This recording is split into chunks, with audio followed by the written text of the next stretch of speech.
Our new series, Damage Control, dives into the growing number of lawsuits against major chemical hair relaxer companies. New research raises concerns about the safety of chemical hair relaxers, linking frequent use to an increased risk of cancer. Now many black women want safer alternatives. I spoke with experts about the risk, alternatives, and the push for more innovation in black hair care. It's hot. Helping women feel confident in their natural hair is a major part of Jamie Wright's life work. As a hairstylist of 15 years, she's seen a major shift in the way black women are choosing to wear their tresses. I think there were some women who had never even seen their natural hair. Maybe they were relaxed at a young age and they didn't know what it was to take care of their natural curly hair.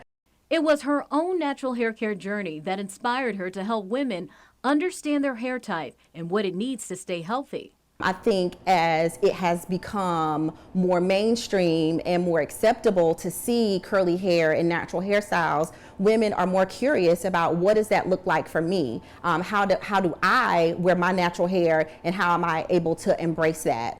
A recent National Institutes of Health study found that women who use chemical hair straighteners more than 4 times a year face an increased risk of uterine cancer, with black women most affected. Thousands have since sued relaxer manufacturers, claiming the companies failed to warn consumers of the risk. It's not surprising. Because there are chemicals like sodium hydroxide, calcium hydroxide, you've got your parabens, your phthalates, and sometimes formaldehydes are found in some of those chemical relaxers, and chemical straighteners in general. Studies show that long-term exposure to ingredients like formaldehyde and parabens may contribute to hormone disruption, scalp irritation, and even an increased risk of certain cancers. For those who still want to straighten their hair without the use of chemicals found in relaxers, Wright says there are alternatives. These include blowouts, sew-ins, and SCS treatments. Wright tells me 98% of her clients are relaxer-free. SCS treatments are strengthening and straightening treatments. Their active ingredients are amino acids and proteins. So it's not chemically straightening your hair, but it does allow it to stay straight and frizz-free for longer.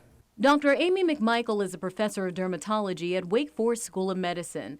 She says she would like to see more research focused on developing safer, more effective ways to straighten hair. I don't think anybody should be forced into a corner where everybody has to have natural hair, or everybody has to have relaxed hair, or everybody has to wear a tiny fro to keep their hair healthy. I think everybody should have variety of options open to them as long as it's healthy for their hair. What changes would you like to see to protect consumers from some of the chemicals that are in relaxers?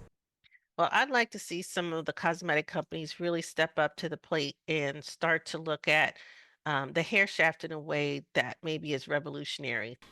No matter how you wear your hair, experts say education is key.